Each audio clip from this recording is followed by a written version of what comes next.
Hello and welcome. This is Japan, and I wanted to do a little video because we've been covering the WNBA season as a Dallas Wings fan or a Paige Beckers fan, basically just talking about Paige Beckers. So I kind of wanted to talk about the whole league in general, and we just hit the All-Star break, so this is honestly the best time to do it. So we're gonna rate everybody's team performance so far.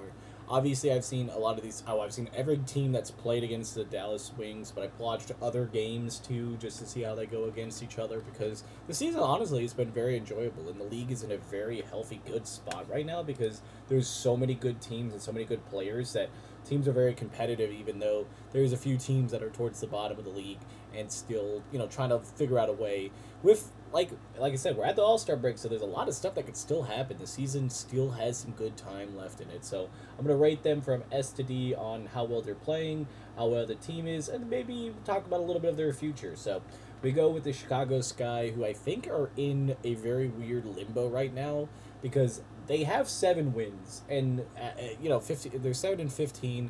Their conference just is absolutely gnarly. They've not been able to do much in there. They're definitely not making the playoffs. They're definitely not the worst in the Eastern Conference. Luckily, they get kind of bailed out by that, but they're kind of just Angel Reese, and that's it. Like the rest of their team has people that are non-consistent, at least on the games that I've seen. Again, like I said, I haven't watched every Sky game, but I know they've beaten Dallas, I think, 3 times, and I think that's the majority of their wins. So that is kind of crazy that it's just based on one team that they've been able to beat up on. And also, I think the Connecticut Sun they've beat up quite a bit on too. So they've had some decent wins and they've had some decent stuff. So I won't put them dead last. So I'll put them in that C, but uncomfortably, they don't seem like they're going to get much better in the second half. And luckily, I won't be in the cellar. They're kind of just chugging along to be second worst. Then you got the Connecticut Sun, the worst team in the league. Obviously, you got to put them in D. They just have not played good basketball at all. They've only beaten really bad teams most of the time. I think they beat Dallas once, and I think they've beaten, I want to say, the Mystics twice, maybe. I can't remember exactly who they've beaten, but they have 3 wins, so it's not a lot, and they've not played very good in a lot of those games either. Like where it's nowhere near being like a close game. They're atrocious on the road. It's just there's a lot that can be said about them, but they're definitely the worst team to put down there.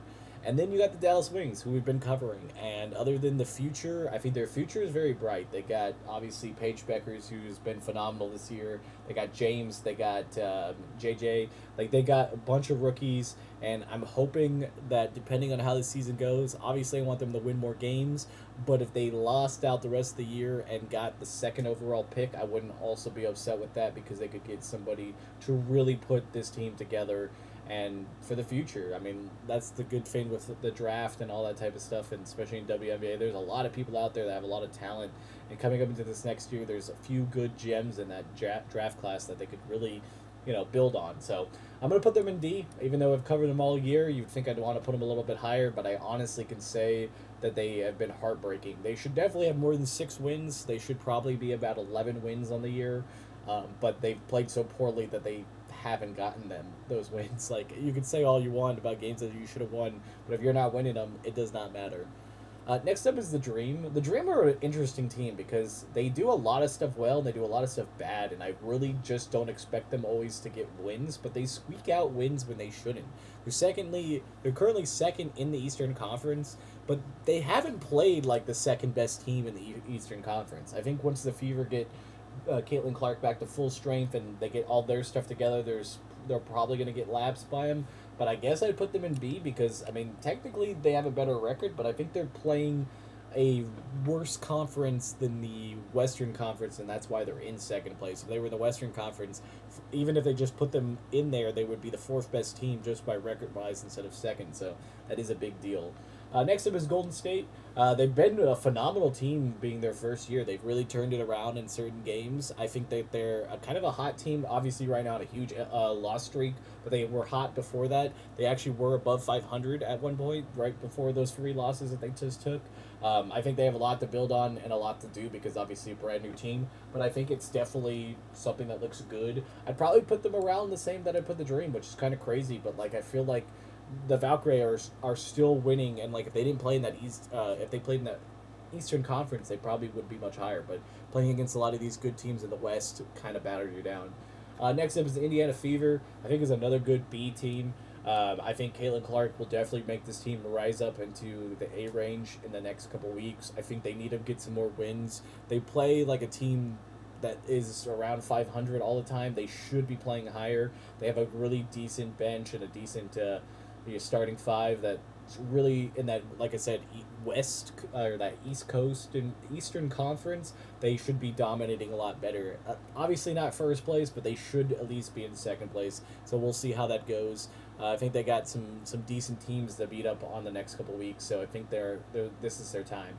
Next up is the LA Sparks. Honestly, it's just injuries. I mean, the Sparks have won games that they shouldn't have won. They've had other stuff messed up. They would be a lot better with Cameron Brink back in there, but they're just missing a lot of key components. I'm a big Sparks fan. They're my team, so I hate to put them in D, but I really can't put them higher because it's just like they haven't played great when they do play, and like they do have 8 wins, but like I feel like a lot of them are just they get teams when they're like not doing well, and they just happen to be able to get the wins after them. So it's kind of unfortunate for those teams, but for LA, at least they've gotten 8 wins. I really feel like they're gonna probably stay out of the basement of the West because I think Dallas is gonna have that owned, and I think they're probably gonna win maybe like 3 or 4 more games. I don't think they're gonna win a ton more as the season progresses because they have a lot of good teams that they're going against.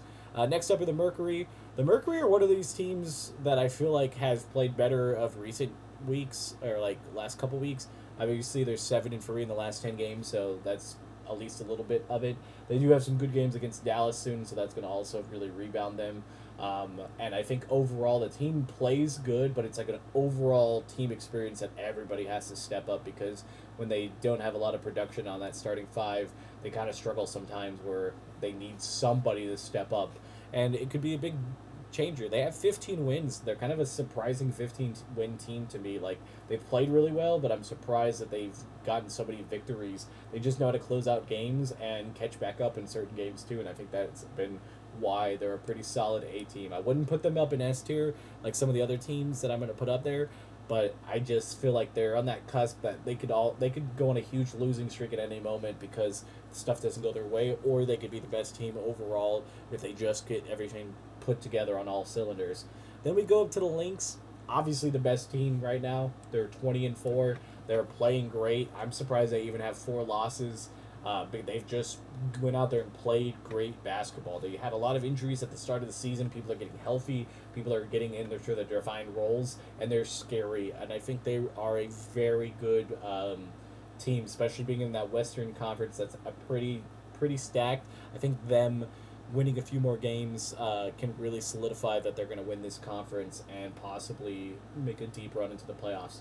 Then we got the New York Liberty, best Eastern Conference team. They've been great. I'm surprised they actually have 6 losses. They've had a pretty decent cold streak right before now. They rattled off 3 wins, but they were pretty cold before that, just because they were playing against a lot of teams that were playing them really well. But they're still the New York Liberty. They are probably my favorites as Minnesota and New York being in the finals again because it's just a solid team that really knows what they're doing, and they have that veteran presence that's really going to help them in the playoffs. So there's going to be a lot of good stuff there. Next up, the Aces. They've underperformed all year, but they've also had a lot of injuries, so it's kind of hard to put them into a solid category. I will put them in B, but I have a feeling that if things go the way that it seems to be going, I think they're going to take a dramatic nosedive if they can't keep people healthy because they traded away a lot of people, and a lot of people left from last season, and they just seem to be getting by. Obviously, a perfect 500 team, and I think there's a lot more that they could do to be better. Next up is the Seattle Storm, a team, again, that suffered from injuries but has rattled off a pretty good year. I think they're right in poise. I think they're going to end up second in the Western Conference. I do think they'll catch a Phoenix at some point. They've been really well, really good, and they could be that surprise pick to win the whole thing just because of, like I said, veterans and stuff like that they've already have a solid team that's played together. So I think that you can't discount that. Next up is the Washington Mystics, another team that is dead center at 500 ball, 11-11, and I think they are also dead center on this map at B. They've played okay.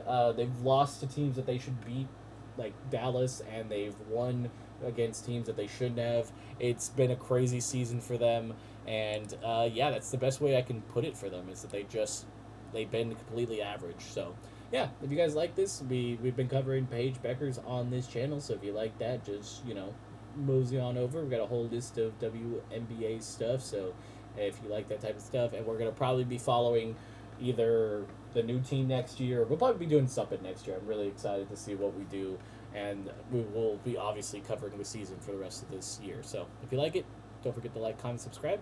I'll see you on the next one. Bye, guys.